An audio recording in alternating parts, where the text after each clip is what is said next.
رات میں چاندنی سے فضا معمور ہے. اس وقت اگر آتش بازی چھوڑی جائے تو آتش بازی چھوڑنے سے چاندنی فضا میں سفید رنگ روشنیاں ظاہر ہوتی ہیں. وہ چاندنی پر محیط نہیں ہوتی. چاندنی پر محیط نہیں ہوتی. ایسا نظر آتا ہے، ایسا محسوس ہوتا ہے کہ فضا میں چاندنی ہے. چاندنی میں نقش و نگار پھول پتیاں ہیں. یوں کہا جائے گا کہ ایک پھول جھڑی ہے، اس کے اندر پھول ہے. جب اس پھول جھڑی کو آگ سے یا کسی بھی طریقے سے روشن کر کے روشنی میں تبدیل کر دیتے ہیں تو اس کے اندر نقش و نگار نکلتے ہیں. یہ نقش و نگار فضا میں نظر آتے ہیں، چاندنی میں نظر آتے ہیں. پھول جھڑی بذات خود نقش و نگار کا سمبل ہے. پھول جھڑی کے اندر جو نقش و نگار موجود ہیں وہ روشنی ہے.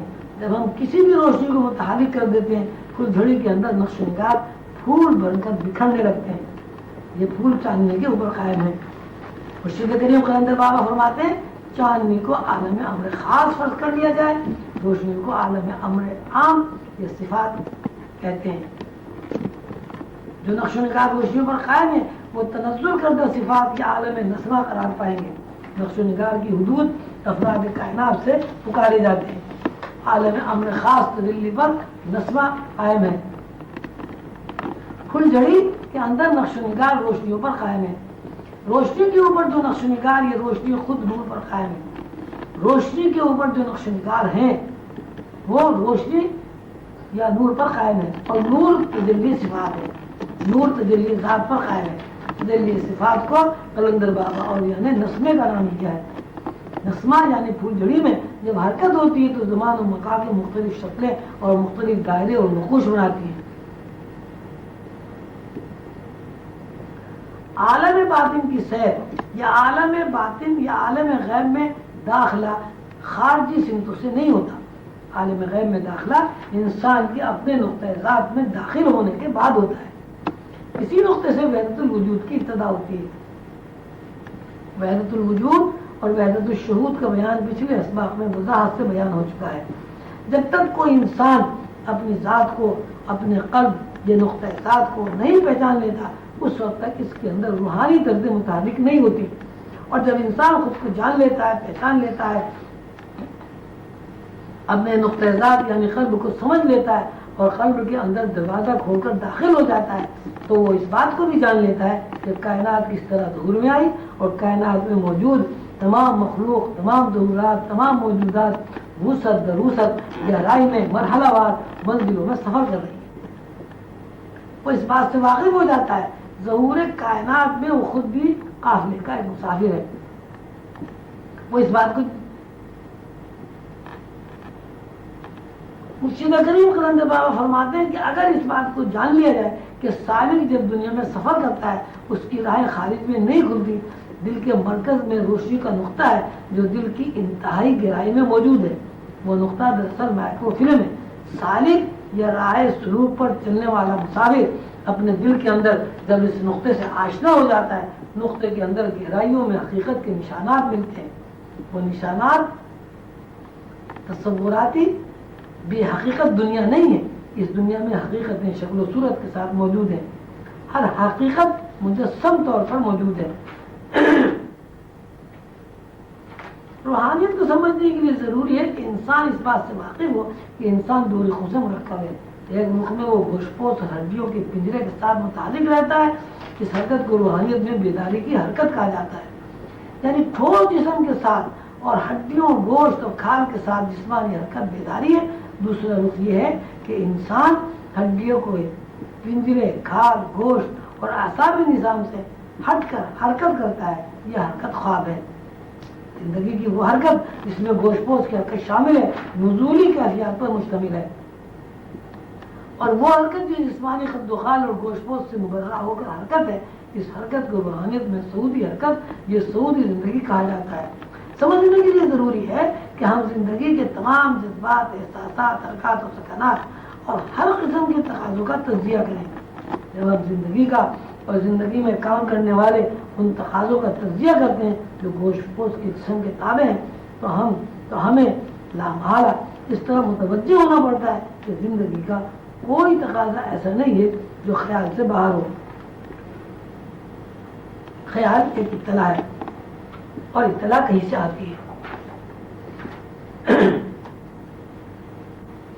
جب اطلاع آتی ہے تو دماغ کے اوپر وارد ہوتی ہے اور دماغ اسے محسوس کر کے معنی پہناتا ہے، اور جب اس اطلاع کی تکمیل ہوتی ہے، یہی تکمیل جذبہ تقاضا بن جاتی ہے۔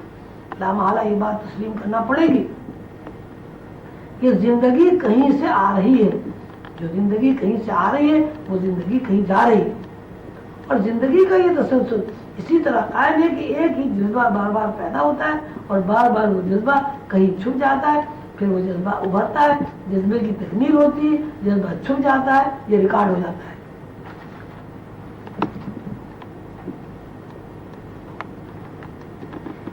ان زندگی کا تجزیہ کر کے مزید تفکر کیا جائے تو 3 رخ متعین ہو جاتے ہیں۔ ایک رخ وہ ہے جس کو بیداری کا نام دیتے ہیں، جس رخ میں گوشت پوش کا جسم متحرک رہتا ہے،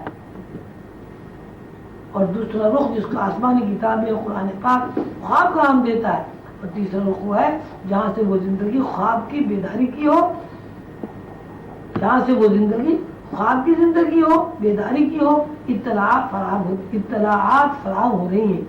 اس بات کو اس طرح بیان کیا جائے گا کہ ایک زندگی ایک اطلاع ہے، اطلاع 2 طرح سفر کرتی ہے، ایک پابند ہو کر، دوسرے آزاد ہو کر، اور تیسری بات یہ ہے کہ اطلاع پابند ہو کر سفر کرے یا آزاد ہو کر سفر کرے، ریکارڈ ہوتی رہتی ہے۔ زندگی کا تجزیہ کرنے کے بعد، تفکر کے بعد یہ بات سامنے آتی ہے کہ زندگی کے 4 رخ ہیں۔ ایک رخ یہ ہے کہ زندگی اطلاع ہے، دوسرا رخ یہ ہے کہ اطلاع نزول کرتی ہے، نزول کی کیفیت میں ٹائم اسپیس کی پابندی لازمی ہوتی ہے۔ تیسرا رخ یہ ہے کہ یہ اطلاع ٹائم اسپیس سے آزاد ہو کر سفر کرتی ہے، اور چوتھے یہ کہ اطلاع کا کوئی سورس ہے۔ اب زندگی کے 4 رخ متعین ہوتے ہیں۔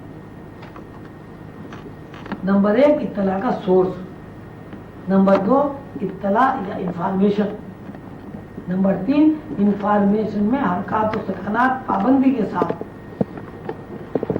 نمبر 4 انفارمیشن میں حرکات و سکنات آزادی کے ساتھ، جس میں گوشت پوش کا جسم ملوث نہیں ہے۔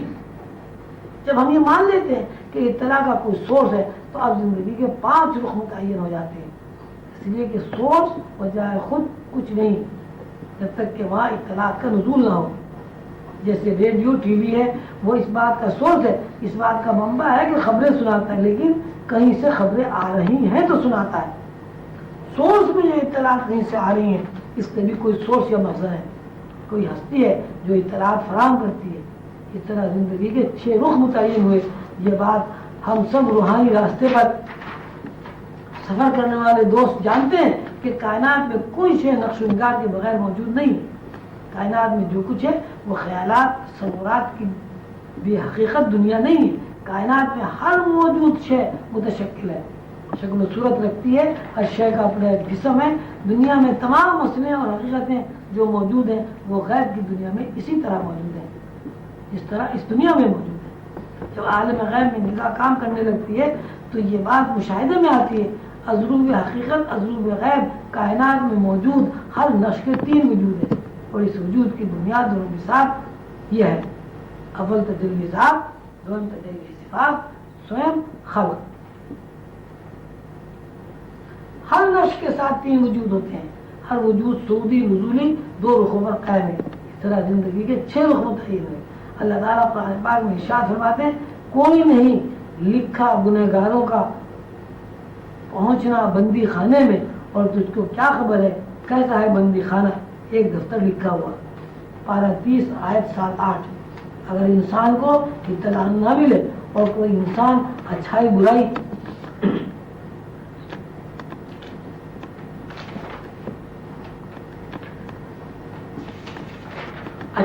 کے تصور سے آشنا نہ ہو تو اس کے لیے کوئی سزا جزا نہیں ہے۔ اصل میں سزا جزا کا تعلق اطلاعات سے ہے۔ اطلاعات میں اچھائی برائی میں معنی پہنا کر اطلاع کو قبول کرتا ہے۔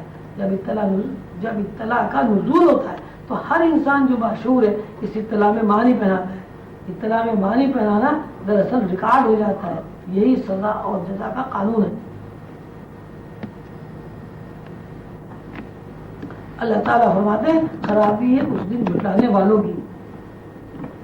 وہ لوگ جو اللہ کی آیتوں کو جھٹلاتے ہیں اور کہتے ہیں وہی باتیں جو پہلے لوگ کہہ چکے ہیں، اور یہ باتیں وہ اس لیے قبول نہیں کرتے کہ ان کے دلوں میں زنگ لگ گیا ہے. مطلب یہ ہے کہ وہ یہ جانتے ہیں کہ یہ بات ان کے علم ہے، اس سے پہلے لوگ بھی اللہ کی طرف لوگوں کو باخبر کرتے رہے، لوگوں نے ان کی باتوں کو نہیں سنا، ان کے لیے خرابی ہے. اس کے باوجود اللہ کی آیتوں کو جھٹلاتے ہیں، تسلیم نہیں کرتے. یہ سب ریکارڈ ہے، اور انسان جس طرح اطلاع کو قبول کرتا ہے یا رد کرتا ہے یا جھٹلاتا ہے، اسی طرح یہ سب اعمال ریکارڈ ہو جاتے ہیں. یہ ریکارڈ اس سزا جزا کا قانون ہے. قانون ہے کہ جب انسان عمل کرتا ہے، اس عمل کو ضمیر جس طرح قبول کرتا ہے وہ عمل اسی طرح ریکارڈ ہو جاتا ہے، اور انسان دوسری زندگی یعنی سعودی زندگی، ٹائم اسپیس سے آزاد زندگی، خواب کی زندگی یا عالم اعراض کی زندگی میں اس ریکارڈ کو پڑھتا ہے، دیکھتا ہے، اور سارا ریکارڈ اس کی زندگی بن جاتا ہے. نیکوکاروں کا ضمیر مطمئن ہوتا ہے، ان کو اللہ تعالیٰ ایسی نعمتیں عطا کرتا ہے جن نعمتوں سے انہیں سکون ملتا ہے. یہ سب بھی ریکارڈ ہے کتاب المرقوم میں، یہ سب بھی ریکارڈ ہے کتاب المرقوم میں. قانون ہے کہ جب ہم کوئی کام کرتے ہیں، ہر کام میں ہمیں اس بات کی اطلاع فراہم کی جاتی ہے یہ کام اچھا ہے یا برا ہے. جب ہم اچھائی کو قبول کرتے ہیں تو اچھائی ریکارڈ ہو جاتی ہے، اور جب برائی کو قبول کر لیتے ہیں تو برائی ریکارڈ ہو جاتی ہے. اچھائی برائی کو قبول کرنا دراصل ضمیر کا مطمئن ہونا، یہ ضمیر کا غیر مطمئن ہونا ہے. ایک کرنے کے بعد بندے کا ضمیر مطمئن ہے تو وہ کام صحیح ہے، ایک کام کرنے کے بعد اس کا ضمیر مطمئن نہیں ہے تو وہ کام خراب ہے. اس میں شیطانی وسوسوں اور شیطانی دھوکوں کو بھی دخل ہے. ایک آدمی یہ کہتا ہے کہ میں چوری کر کے مطمئن ہوں، میں نے چوری اپنی ضروریات پوری کرنے کے لیے کی ہے، اس لیے میرا ضمیر مطمئن ہے. لیکن جب اس کے گھر میں چوری ہوتی ہے تو وہ اس کو تسلیم نہیں کرتا اور اسے کسی صورت بھی اچھا عمل قرار نہیں دیتا. صاف مطلب ہے کہ وہ خود کو دھوکہ دے رہا ہے. ایک آدمی غصے میں کسی کو گالی دیتا ہے، وہ گالی دینے میں اپنے آپ کو حق بجانب سمجھتا ہے، لیکن اس کو کوئی گالی دیتا ہے تو اسے غصہ آ جاتا ہے. اس کا صاف مطلب ہے کہ وہ خود کو دھوکہ دیتا ہے. ضمیر کا مطمئن ہونا یہ ہے کہ جو کچھ انسان خود اپنے لیے چاہتا ہے وہی دوسروں کے لیے چاہے. جن باتوں سے وہ خود پریشان ہوتا ہے، جن باتوں کو اپنے لیے اچھا نہیں سمجھتا، وہ باتیں دوسروں کے لیے بھی پریشانی کا باعث سمجھے. دوسروں کو ایسی باتوں سے پریشان نہ کرے جن سے وہ خود پریشان ہو جاتا ہے. نزول اور صعود کے احکام براہ راست ضمیر سے تعلق رکھتے ہیں، اور ضمیر اچھائی اور برائی کو اچھی طرح جانتا ہے.